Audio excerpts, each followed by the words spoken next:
You're listening to the Vacation Rental Success Podcast, and with over 1.6 million downloads, this is the place to be for all your short-term rental knowledge as part of the Vacation Rental Formula Business School. If you're a regular listener, you know Heather and the VRF B School team are now specializing in coaching and consultancy for short-term rental property management, and now with a laser focus on incorporating AI into your daily operations. If you're thinking AI sounds exciting but have no idea where to start, then you'll want to hear this. We're running a brand new series of free webinars designed specifically for short-term rental operators who want to get ahead of the curve without drowning in the tech overwhelm.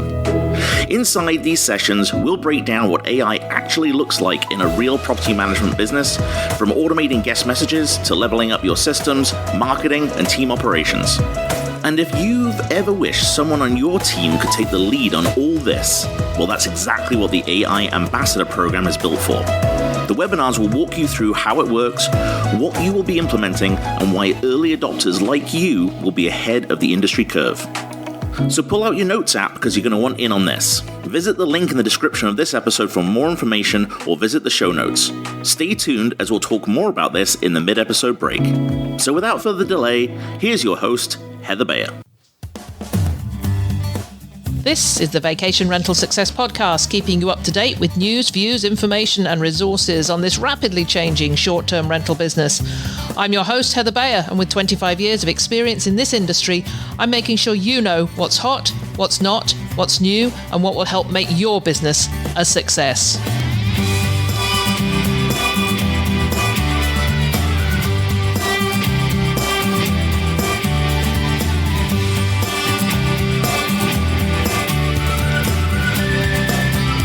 Well, hello and welcome to another episode of the Vacation Rental Success Podcast. This is your host, Heather Bayer, and as ever, I am truly delighted to be back with you once again, and Happy New Year, Happy 2026. And a huge welcome to my son and my business partner, Mike Bayer, who is joining me for this episode. Everyone. Lovely to have you back. We're not in the same room. We thought we might record this while we were together over the holiday, but not everything went to plan during that 3 days. Time spent in the ER. Yeah. Usually we have this Christmas Eve dinner where we all get together and we have what we call the curry medley, which is a mix of different curries, and we just sit and eat for hours. But 15 minutes before we were about to serve the curry medley this year, we found that the hot tub outside had drained completely. Oh yes, I forgot about that. We had the hot tub as well. Yeah, so there was Mike heading off to Home Depot and me sitting on the sofa eating my curry. So that was Christmas Eve. Christmas Day, as Mike just said, was potential broken arm and 3 hours in the emergency department. That's sledding for you. You're doing something else now. Yeah, no, I'm not doing something else. I'm not sure if we talked about it. Certainly, we've talked about Heather getting into pickleball because that's a passion that she has. And she introduced me to it about 2 years ago, and I have drunk the Kool-Aid, as they like to say. So yes, over the last 2 years, I've become a fully certified pickleball coach, playing, and now I've got a job at a brand new facility. And actually, that's a great segue into what we're talking about today, because one of the things that I've experienced, and this is the first time I've had a new job working for a company, because as a firefighter, I was a public servant, and I've been a firefighter for nearly 20 years. I've been living the same life for 20 years, and this is the first time I've had a job working for a company, and the experience, the onboarding experience has been, how should we put this politely? I'm not going to use any names of the company, but let's just say it left a lot to be desired as a new employee. And it's a company that's expanding very rapidly with multiple new pickleball locations, and just the whole feeling of all the staff is that it's just held together by duct tape. And I think that in the short-term rental space, you will have a lot of staff probably feeling the same way, because onboarding and training kind of fall by the wayside sometimes and become a little bit of an afterthought. And that's what we're leading into today.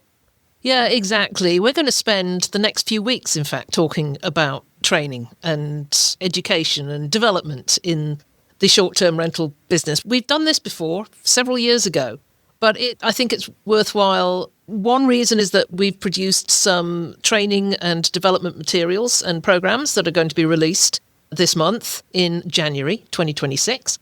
And we wanted to bring the whole issue of training and development to the forefront, because I look back on the last podcast episode we did, Mike, which was on training and development, and it was a few years ago. and nothing seems to have changed. No, and I think it's a culture issue where we just don't realize the value of actually creating a formal training system or formal training program for not only new employees, but employees that you've had on staff for a long time. They need to have continuous professional development. And I think if you're the principal of a property management company and you are the only one going to conferences, you're missing out on truly understanding what problems your employees are having in all areas of your business. They may mention it, they may come to you with the problems that they have, but inherent problems that they deal with every single day, they just become a way of working and they just work around them. Everybody has workarounds. Whereas when you can take an employee to a conference or get them involved outside of your silo of business operations, when they can go and say, oh my goodness, this will be solved, this problem that we have that you may not even know about. So anyway, we'll talk about that a little bit as well. Conferences as a part of training. Before we jump in, though, I do want to talk about very quickly the two things that we really want to make sure everybody is aware of is the two products that we have right now. And the first one is Thrive Essentials. The Thrive Essentials is really how we're building all of our training around this system of Thrive. And we've talked about Thrive before, which stands for trust, hospitality, and responsibility in a vibrant environment. And it's really an ethos, it's values for your business. But the Thrive Essentials program is taking those values, which may not be your values, but that's fine because these are very generic values across property management companies. It's taking these values and presenting them to a brand new employee. It allows you to onboard somebody who's never experienced the short-term rental business before. Let's say you're hiring a virtual assistant who's going to be doing social media. If you want them to create truly wonderful social media that is going to attract guests or attract new owners, they need to have an understanding of the values of the short-term rental space. And that is what Thrive Essentials is going to do. It's a very quick course that allows them in 2 to 3 hours to really get up to speed on all aspects of the business and prepares them for the role that you're hiring them for. Absolutely, because one of the things when I created this course, one of the very first things I thought of was anybody that came into the working space after 2014 or came into any space where they booked accommodation. After 2014, it's all been Airbnb. And there's a lot of people out there who don't know that anything else exists. So can you imagine hiring somebody, and I bet you have hired somebody, who's come into your company, your property management company, and looked around and said, what is this? What is a property management company? Because I've rented places and I just went to the Airbnb platform and booked them on there. So that's one of the first things that we start with in the course is the history of this industry. It's really important that you go back to the fact that we were renting out homes before 2014. We were just doing it in a different way. So we go back and we do the history from way back in when VRBO actually meant vacation rental by owner, and really vacation rentals by Verbo now, not by owner. And so we go back there, we talk about VRBO as it used to be and HomeAway and TripAdvisor, FlipKey, all these pieces that came together to create the industry as we know it now. So we feel that's really important. They go back and learn that part of the industry. And then we talk, what the role of a property management company is, what a property manager actually does in terms of doing direct booking. Because that, for most people if they haven't been in this industry before, they would not know that people can book outside of Airbnb or Verbo or Booking.com. So we go on from talking about the history to the role of a property manager, and then we begin to talk about those values, what trust actually means, what responsibility means, what hospitality means, and how somebody coming new into an organization, what their part of the team is and the role of teamwork. And it really is, as Mike said, it's quite a short course. Somebody can do it relatively quickly. But it's something I wish we had when I was running my property management company back in the mid-2020s. So if you want to find out more about Thrive Essentials, make sure you go to the show notes, because there's a link there to the information page that will give you everything you need to know. And this is ideal for brand new people onboarding into your business, But also, if you listen to this podcast and you're a virtual assistant or a freelancer and you want to stand out from the crowd, this is also a great course you can take to add to your resume and will just make you stand up head and shoulders above the rest because you have a better, deeper understanding of what short-term rental is and the Thrive values and how that you can apply that in the work that you're going to be doing for your clients. One of the reasons we developed this was because there is a tools versus training issue. And I see it at conferences that the exhibition hall is absolutely packed with people going from booth to booth because they're obsessed with tools, pricing tools and automation platforms and guest communication systems. But when I talk to people about how do you train people in these systems, and I got a few blank looks. It was, well, we'll send them to the documentation, or they'll sit in on the onboarding at the outset. But there's a real disconnect, I felt, between what people are buying and what they know how to use, because they think software is going to solve everything on its own. We've become too focused on features instead of the outcomes. And training is not being built in from the beginning.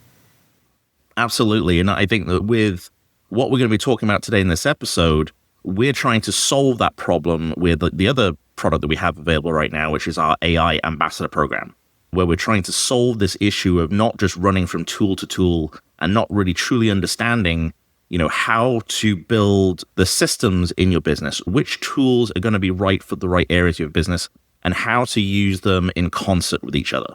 I think that as we've spent a lot of time, and we're going to continue to talk about AI in the short-term rental space, because it is just as important as when the internet took over from catalogs, listing catalogs that people used to order when booking their vacation. Do you remember those? I think when we first moved to Canada or when we first started coming out to Canada in 1998, I remember you showing me a Tyler's catalog, and we used to bring one home back from Canada, sit down and go through it and look to see which properties we were planning on booking. And it was exciting. I liked it. I still, because I'm that generation, I'm a Zennial. So I was born in 81, so I'm not really a Gen X, but I'm also not a Y. Is that right? Yeah, you came in right at the end of the millennials, didn't you? I still remember the first websites being I used to be all about UFOs back then and aliens. I was into X-Files. And so that was all super exciting because a bunch of nerds talking about aliens was, yeah. Anywho. Going back to what we're talking about. So the first thing is we want to solve this tools versus training problem. And this is where the AI Ambassador program comes in. And this is going to train a person in your organization to be the conductor. Let's say the conductor. They're the ones who learn what tools are available out there, and then to liaise with the different areas in your business as to which tool is going to be the most appropriate. And then if you choose to use that tool, is to make sure that the company is using it in a way that is universal across all operations. So using the same brand voice, using the same basic programming the AI, so it works the same across the business, rather than every employee, I like this thing over here and I'm going to use that my way. And then another employee over here using something for images and social media, using it that way. So that's what we're getting into now, is talking about this tools versus training problem. Yeah, and also how we're teaching skills versus teaching systems. Because if you think about, and I was talking about this with David Angotti last week, and we were talking about SOPs and systems and is there a difference between them? We came up, an SOP is like a very structured step-by-step way of doing things. But a system could be something like the guest journey from end to end. So we teach that system of how we create excellence from end to end within the guest journey, rather than looking at a reservation and seeing numbers and it's just a calendar entry. So what we do is train people to see that whole picture, not just the tech layer. And that person, and what was the name you gave to that person just then? The AI Ambassador. No, you came up with another name. Yes, because I've also, cheerleader is another one. And there's a person like this in every single company who understands the entire systems of the company, but is also interested and motivated to take the technical things that are out there, and those technical things are AI now, and apply them to those systems, not get the systems to fit into the AI or fit into the product, but the other way round.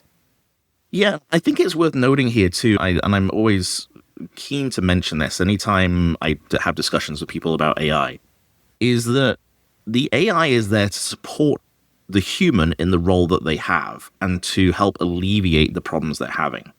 And if you teach them the skill of using AI, you teach them the skill of how to use AI, but you teach them as to how it applies to the system that you have. And as you said, like in the customer journey, for example, if somebody emails you or texts you that they have a question about their stay, if your AI platform has the ability, or if you've selected a platform for responding to emails or at least drafting emails, your AI with its knowledge base can actually generate a draft email, and it just needs to be approved. It just needs to be read over, and then the human clicks send. This allows you to save so much time. It also allows that email to be written in the correct brand voice. It's going to sound exactly the same to everybody. And it saves that person time. So the person who's working in customer communications is not having to sit there and write out an email for 10, 15 minutes about how they're going to word it.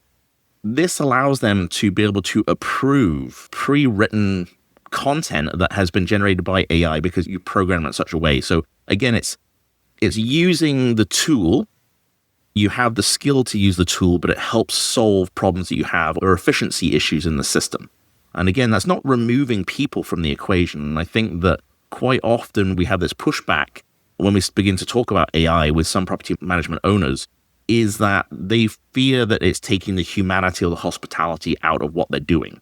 And it absolutely isn't. All it is a way to make your business that little bit more efficient. It allows you to have consistency in your message. And that's just one side of the AI discussion. Yeah, I've got the opportunity to go back to booking.com now. Yeah. So I'll tell you the story. We're heading down to Alabama. There's a weather bomb coming in. We are not going to get out of Canada tomorrow. It would be dangerous to put our truck on the road for 6 hours in freezing rain and high winds and snow and squalls and all the stuff that comes in the winter. We had a hotel booked in Lexington, Kentucky for tomorrow night. I'd booked it through booking.com and I could not find the confirmation number. So I phoned the hotel and I say, look, I've got this booking. She said, yes, I can see it. Yeah, we can change it, but you booked it through booking.com, so you're going to have to go through them.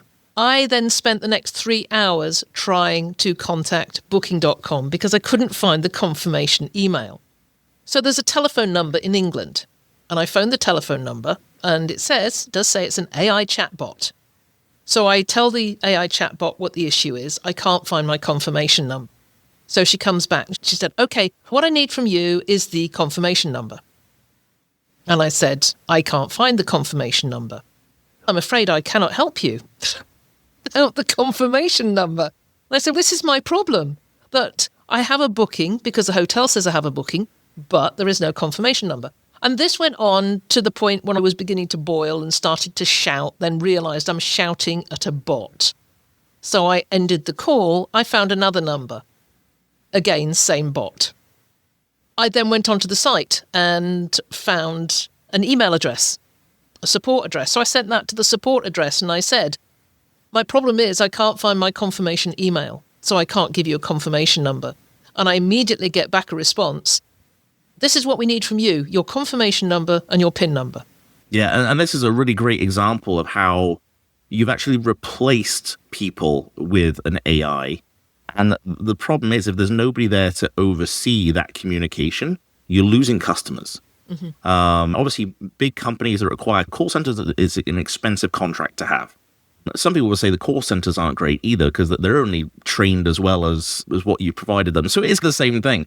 But at the same time, you need to be very conscious that if you remove all humanity and all hospitality from the system, you are doomed. Because people will not put up with it. Yeah, and the interesting thing is that I was getting super hospitality from the hotel. And they were saying, yeah, absolutely no problem, we can change. But the whole experience was being ripped apart by the OTA. And that's something really to remember if you are using primarily OTAs, because they can damage your reputation.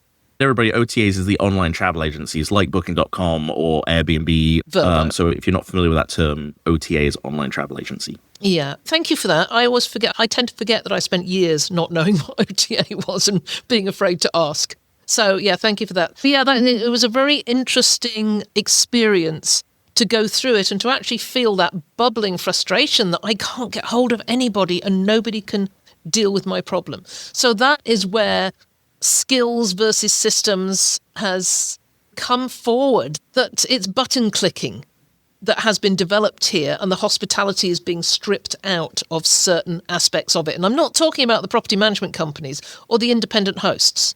It's just being very aware that you may not be using AI or tech, that side of tech, but the online travel agencies are, and they can screw up just as much.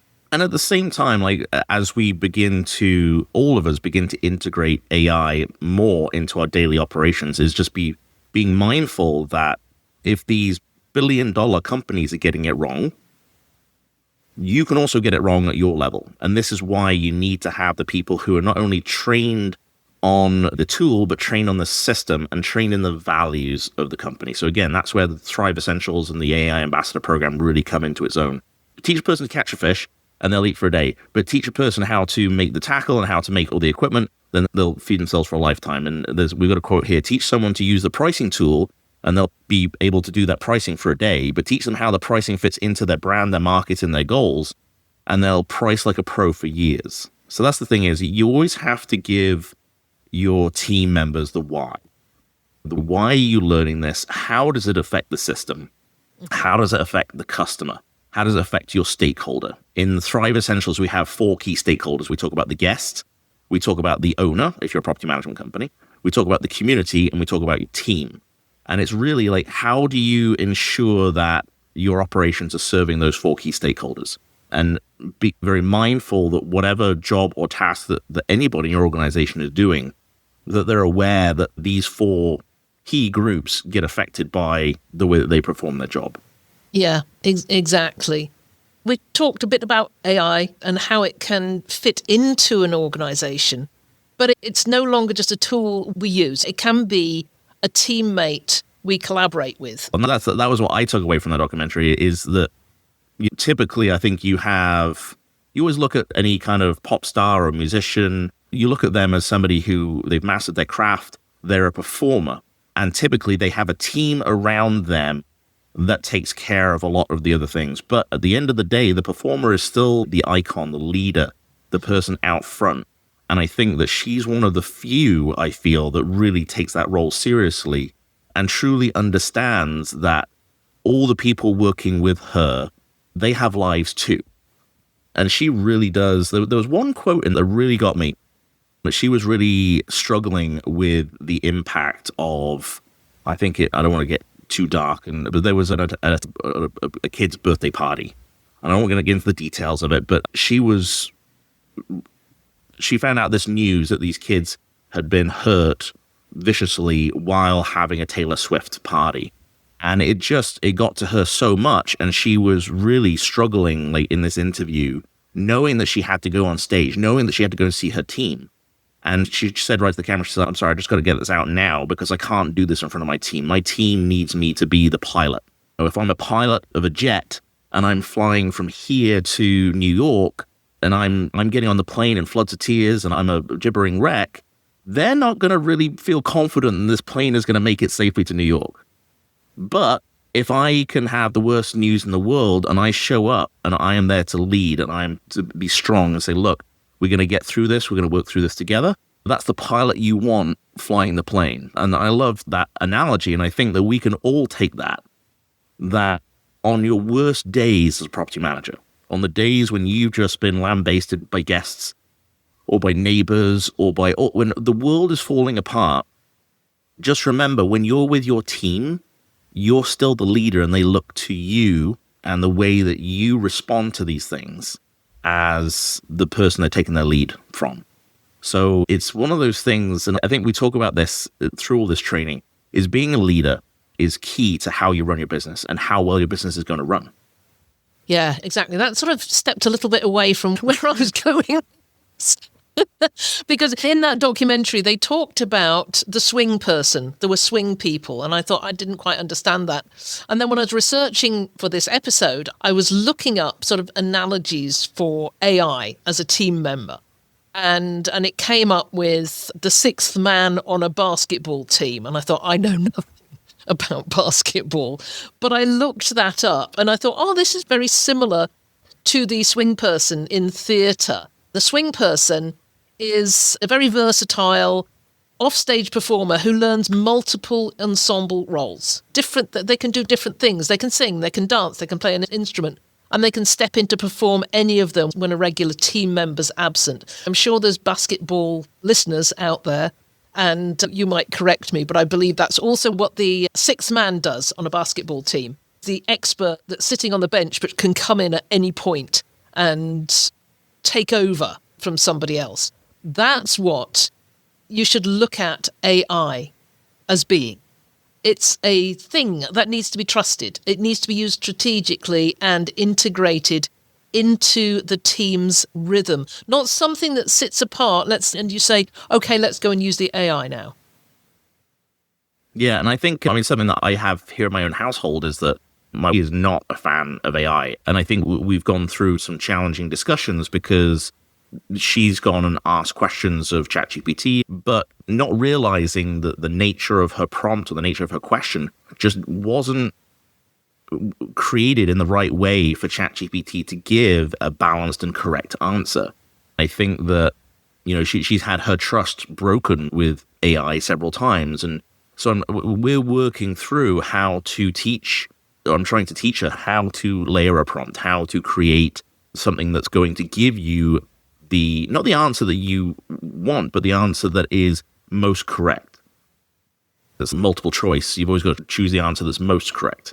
What you're trying to do with AI, especially if you're using it as a teammate to bounce ideas off and come up with plans and strategy, is you need to make sure that you have programmed it in a way that it will ask you all the questions that you need to dive deeper into what it is that you're trying to get out of it.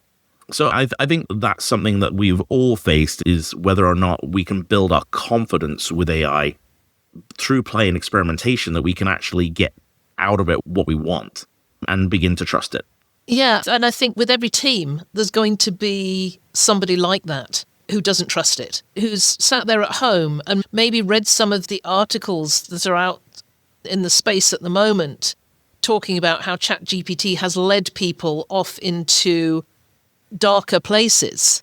Mm-hmm. Part of the ambassador program is helping that cheerleader, that person that is championing AI, to help those who are reluctant to use it because they've had a bad experience. Mm-hmm. So we actually train them in how to do that, how to build confidence in the tech, as you said, through some play and through some experimentation, but doing it under some form of controlled circumstances.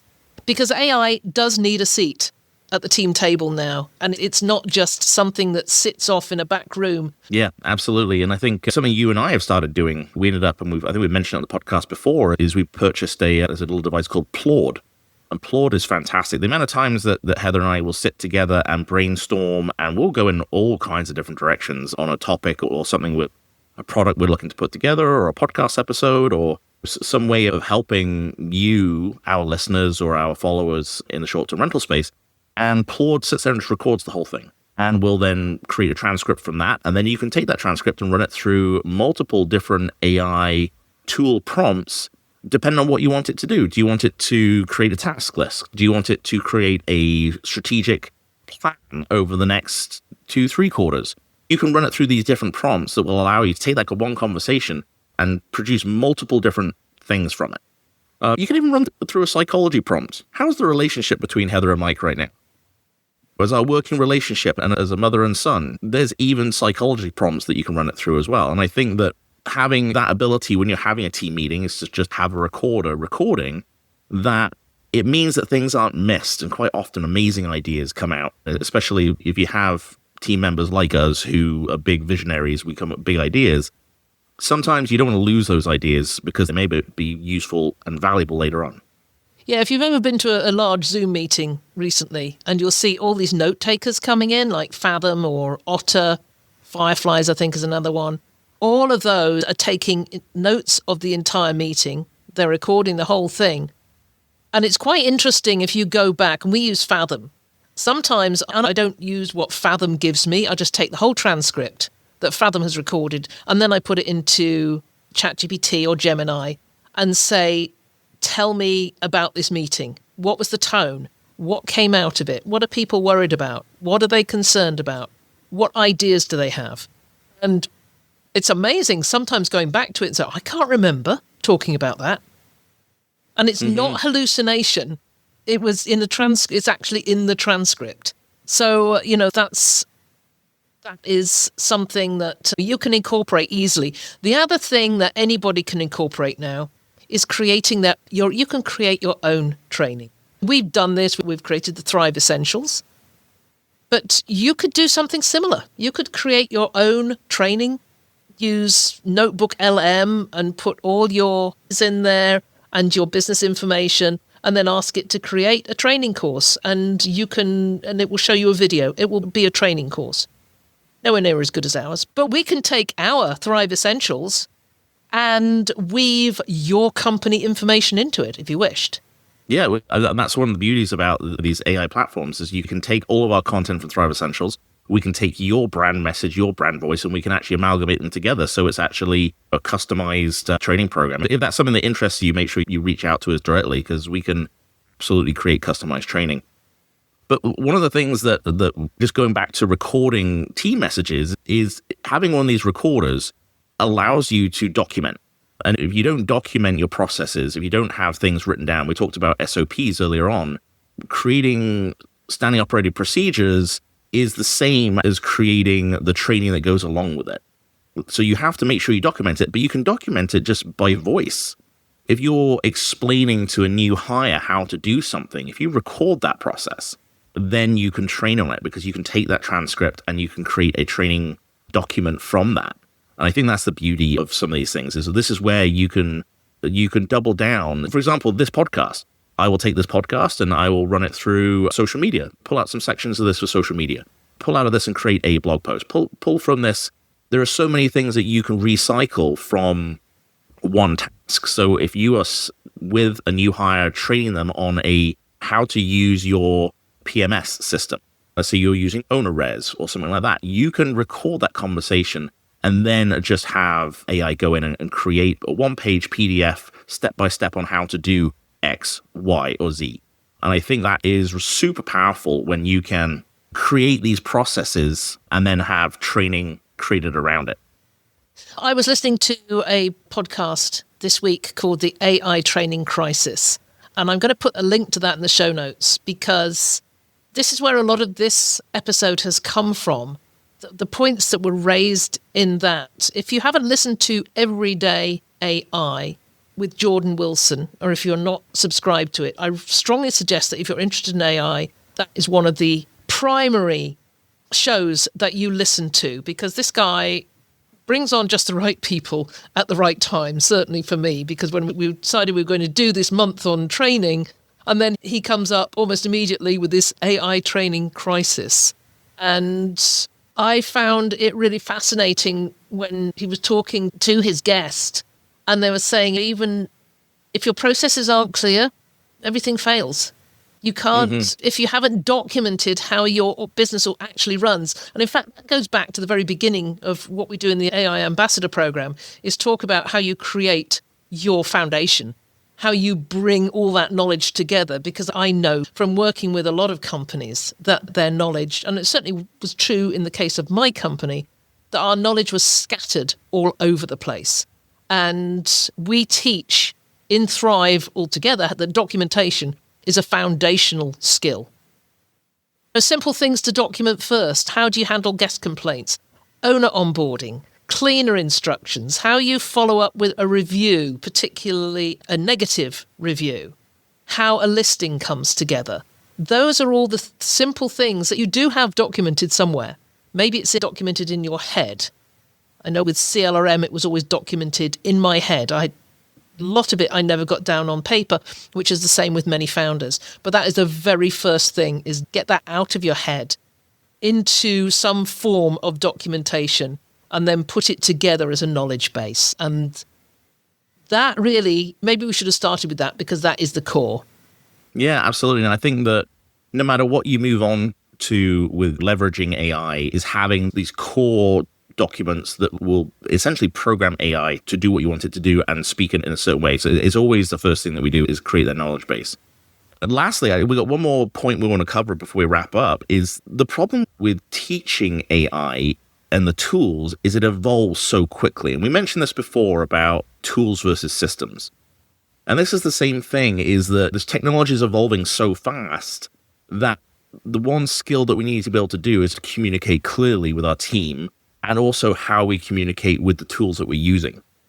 And this includes prompting, instruction writing, ensuring our SOPs have good clarity and that they are consistent. And these are the new high leverage skills that we need to have within an organization. And I think that this is, again, where the AI Ambassador program comes in, is because we can teach the person in your organization to understand it's not just about the tool. It's how you leverage the people in your organization to use the tool. Also, and you mentioned prompt engineering, and I've said this a couple of times before in a few other episodes, that it was only a matter of 6 to 8 months ago where you could still sign on to a 2-year course in prompt engineering. Mm-hmm. And now you get your best prompts by asking the large language model, ChatGPT, Gemini, Claude. You ask it to create the prompt for you. So it's creating the better prompts. I think it's still wise to learn the basics of what makes a good prompt and how it applies to short-term rentals. But it's all about doing and understanding why you're doing what you're doing. And I'll give you an example that anybody can now create an app. And it's about explaining to ChatGPT or whatever you're using what you want that to do. You don't have to code anymore. Nobody has to code. Mm-hmm. And I think it's more about being a good explainer than anything else. I've been working a little bit with Lovable, and Heather, you got me into this, is the ability to create an app. And really it comes from an idea, but then how can you explain that idea to the AI who will build it? So I was with this new pickleball place. I asked them to come up with a scheduling app that would allow all the employees to submit their availability, and then the app will then generate a schedule, making sure the hours are equal and fair. And then you can even generate a report on the availability they've given versus how many hours they've worked. And it's just fascinating how you have to be able to step back and go, okay, I'm explaining this. Picture that this AI is actually a real person. How do I explain to this real person, this app developer, what it is that I want, to be as clear and concise as possible? And as Heather just said, you can actually have this conversation with ChatGPT, say, I want to create this app. Can we talk this through? And then we'll come up with the instructions together with everything we want it to include. I think that's the part that a lot of people forget, is that you can use AI to help train AI. Yeah. As I said, you use AI to create your best prompts. And you never take that first one it comes up with as the last one. You always go back and say, can you make this 10 times better? Forget all those little questions that it's programmed to ask you. Go back and ask it to be better. We started out here talking about training and development, and we've told you about the Thrive Essentials course and the AI Ambassador program. And we've gone more into, I think, showing our passion for AI. But I hope that we have brought it into a bit more perspective to you, that it can be very fragmented. Lots of people in your company out there using different things, not perhaps using them as well as they possibly could. I think my analogy of talking about the AI Ambassador being a conductor is, again, if you imagine all of your employees in your business out there, you've got the trumpet player and you've got flutist. Don't forget, I was one. Yes, flautist, you've got your percussion people. And if they're out there just playing their own tune, then it doesn't sound very good. Yes, they might get really good at playing their instrument, but it sounds awful. But when you bring in that conductor who can okay, percussion, you sound awesome, but you need a little bit more training on this. And this is the piece of music we're going to be using. And if you bring all of those different parts of your organization together, that's when you get the symphony. That's when you get everything sounds amazing and just the operations just run so smoothly. Awesome analogy. We've used that one before. Yeah. It does make sense that you need to have everybody playing from the same music. Yes. Yeah, you're absolutely right. In fact, in our full Thrive program, which we'll talk about at another time, we have that whole section about, also as a property manager, I think we were talking about conducting the orchestra and how important it was to have everybody using the same materials. Mm-hmm. Anyway, as we wrap up, there's a couple of things that we really want you guys to focus on, certainly in the next week or two. We want to start the year off right. This is when you take that time to look at your team, look at yourself. So look at yourself, look at the other people in your team. Where is it that you can create this learning culture? Where is it that maybe you have a meeting once a week where you get to share the new things you learn? It doesn't have to be just about AI, but about anything to do with the business. What resources, what podcasts, what books, what is it that you can bring to the table to help other people in your organization? What forums, what groups of people? There's something that you can bring to your organization and develop this learning culture. And I think I would love that to be our kind of message for 2026, is if you can create a culture of learning in your organization, you're going to start to see, now I'm going to put a caveat on this. Learning, when you actually learn something, again, let's go back to the musician or the orchestra analogy. You might look over there and say, oh, I love that new looking guitar. I need to go and pick it up. I need to play it. I need to get experience with it. I need to feel happy with it. Now, I'm going to take that guitar and I'm going to show that to the other people who play guitar. It's the same thing here. As if you can find a good tool, you actually have to learn how to use it and see if it's going to be beneficial to the symphony that you're trying to create within your organization. Does that make sense? Yeah, when you just started talking, I was thinking about Unreasonable Hospitality, the book by Will Gadara, and when he talks about what he encouraged his teams to do for the family meal was to everybody brought in an example of customer service that they had experienced, and they shared it. And then if there was something that was really, if everybody got excited about something, then they would talk about how they adopted it into their organization. So that's what sparked me off. Yeah, celebrate spending time with your team and getting together and really sharing these new ideas and this new way of learning. Encourage you to spend at least 30 minutes a week kind of having these learning moments, tools, tasks, or processes. And yet, one of the biggest eye-openers is when you're already using tools and don't realize all the additional features that it has that you may have purchased elsewhere. But that's also another conversation. So we wrap up. This is your call to action for the week, is to get out there, sit down with your team, figure out where there are areas in your organization that you could do with some more training. Check out the Thrive Essentials program. See if that is going to be fit for your organization, and onboarding your new team members as well as your existing members who maybe not have the full picture of the short-term rental space. And then consider the AI Ambassador program for one of your team members, for them to become that conductor who will help your business be the symphony.